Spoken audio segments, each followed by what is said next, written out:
Hello and welcome to Hygromatik. My name is Markgraf and we are in the presentation room here at Hygromatik. Today I would like to demonstrate the fast and easy maintenance of an electric heater steam generator from our HeaterLine series. Before I begin with the actual maintenance of the unit, I first need to make sure that the water is drained from the steam cylinder. To do so, I press and hold the control switch in position 2.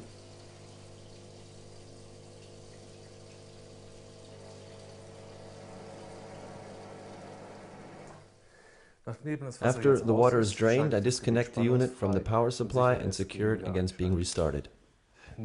You want to avoid being at the unit when all of a sudden the power could come back on. Now I can open the cover with the key. I can take off the right side. The right side, that's the electrical side. You can see here are all the electrical connections, supply connections. I will now again verify with the voltage tester that there is in fact no electrical current anywhere on the unit. To do so, I will go to the main contactor and check if I can detect any electrical current. No, I can't. I'm sure that there really can't be any electrical current on the steam side, on the left. Then I take off the left cover and we have access to the steam side. You can see we have purposely put a sticker on here, meaning caution hot surface, and please before you touch it check from a distance how hot it actually is. I begin by disassembling the cylinder by first loosening the star screws up top here.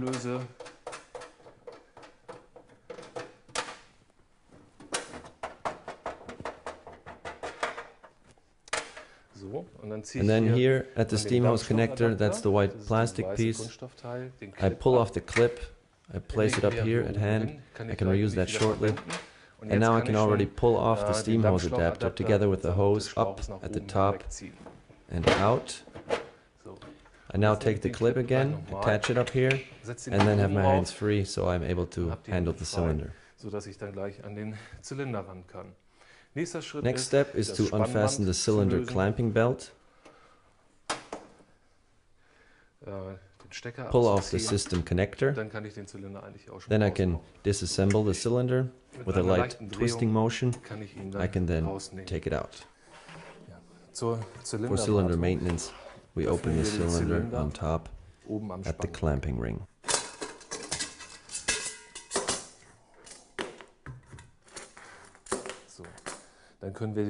Then we can pull up the cylinder top and have the heating element out as well, which is connected to the cylinder top. You can tell that both the heating element and the cylinder still look very good. There's very little calcium residue. Normally you would find a little more, which of course all depends on the length of time the steam humidifier has been in operation.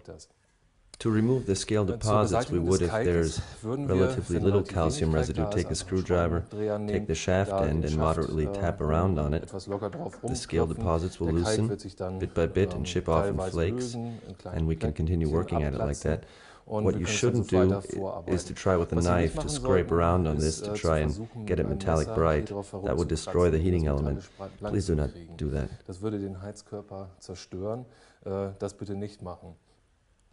When dealing with larger amounts of calcium deposits, which you might not be able to remove mechanically, we recommend placing the whole thing in a cleaning bath. Normally, the cleaning agents have a certain acid content. Please make sure the acid content of the cleaning bath does not exceed 10%. When working with an acid bath, you would normally prepare the bath in a bucket and then just submerge the heating element for a certain duration. You can see how the calcium deposits dissolve, and when the heater elements are free of scale again, especially the areas between the coils, then just take it back out.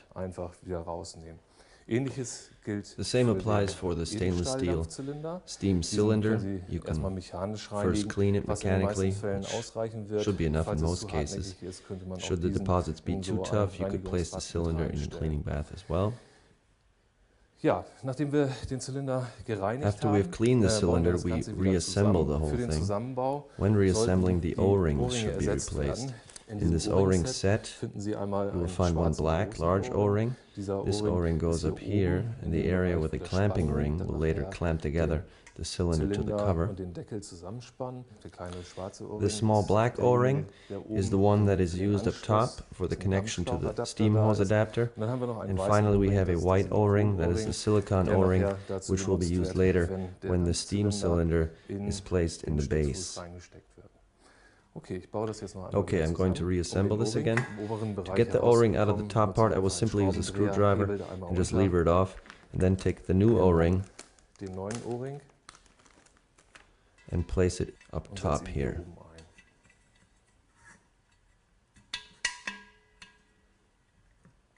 Then I can reassemble everything. After we have performed maintenance on the stainless steel cylinder, back at the unit we have to take a look at the base, because naturally calcium deposits could have been collecting there if we have been working with regular tap water. To maintain the base, we need to take out the coarse insert strainer. To better illustrate, I have a model of the base with the strainer. We can take a look into that. In order to be able to pull out the strainer quite easily, we have these finger or access holes. That is where you can catch it with your finger and pull out the strainer easily. When the unit has been running a certain time and calcium deposits have been produced, this will of course be filled with deposits and have some weight to it. That's why we have added the access holes. The strainer is cleaned from limescale deposits, emptied. These holes here, please clear them out. And then very important, the inner part of the base itself must be freed of calcium deposits. We have here these passes for the hose connections. Water flows into the cylinder there. And it's especially important that here on the inside, where the water exits, that these areas are thoroughly cleaned and the deposits get out of there. After we've cleaned all that, we can reassemble it, and to do that, it is important that the strainer is placed in the right position. We have some help for that, and that is this here little lug nose, and this here groove, and these two need to be latched together. So I will place them together. It goes click, and then it sinks down properly, and is just in the right position. Besides the stainless steel cylinder and the base, we must go about checking the little control cylinder and dismantle the float switch there. Because here too it is very important that no residue, no calcium deposits are on the float switch itself. To do so, I just unfasten the 4 screws on top here.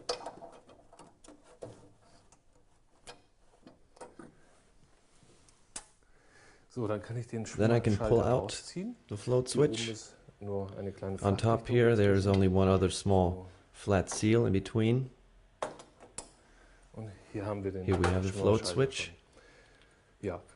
What you can see very well, we have the 2 floaters that can rise with the water. The lower floater covers 2 conditions. One is the dry run, and the other one is the humidification or operation level, which we would like to get to. Then the heating elements are safely covered in water. The upper floater only knows one position, that's up here at the stopper, and would simply inform us if in some scenario too much water is in the system, and then it would shut down. To clean the rod assembly, you can use some cloth, for example, combine it with limescale remover, and then to remove all calcium residue from here completely, because these floaters must be able to float without resistance. After I've done that, the condition I would like to have is a metallic sheen. I can reassemble the whole thing. I can very well use the flat seal again because it will definitely seal tight. I just have to make sure that there is no coarse residue on top here. Otherwise, it will be hard to get it to seal right. After we've cleaned everything, I reassemble the cylinder. To do this, I must, however, still replace the O-rings. I have for one the large O-ring, the silicone O-ring, here for the base. You will notice that it is a bit oversized, but that is important in order for it to seal tight. And up here in the steam hose adapter, we have another O-ring, which we will insert. Up here there's a little groove. Now the O-ring is seated right. I'm making it a bit wet, the O-ring. There is always a little water in here. I can use it, so all that will come together better in a moment. And now I can take the steam cylinder and place it back. You will need to use just a little bit of pressure and will notice when you have gotten down to the hilt. Now I secure the whole thing with a clamping belt.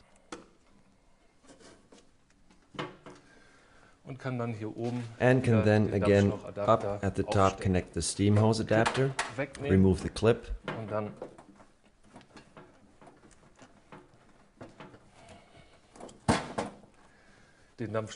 connect the steam hose adapter, don't forget the clip, clip it up here, and then all that remains to do on this side is to plug in the system connector. And of course we have our star screws left up here, which we need to fasten. Find the right position, and then just refasten the screws.